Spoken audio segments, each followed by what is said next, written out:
Hey, so today I want to talk about two reading out loud practice techniques, shadowing and overlapping.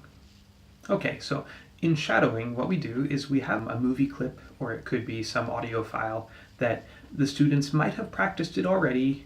Preferably, if the vocabulary is not very difficult. Should not be extra challenging vocab or grammar. And what you do is you play the audio file out loud in the classroom, and students listen to it, and they try to say the same thing that they hear.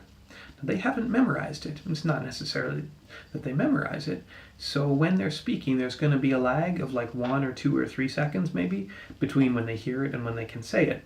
And sometimes they can't pick up on words and they can kind of gloss over them, but then they try to say as much as they can based on what they're hearing.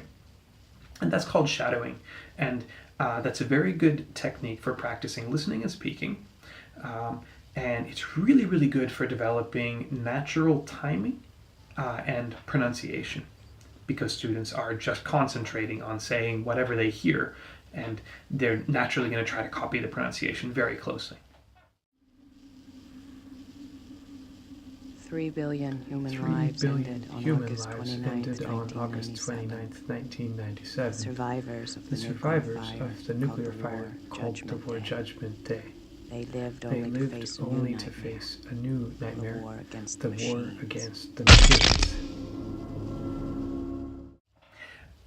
And then the second technique that we often use is called overlapping.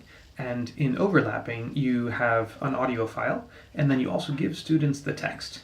And maybe you've done some practice with the text already, or maybe you've done some reading comprehension with it. Whatever the case, you give students the text on a sheet of paper or in their textbook, and then you play the audio file out loud, and they try to read along on the piece of paper and say the text out loud together at the same speed as the audio file that they're listening to. And this is a combination of reading and listening and speaking.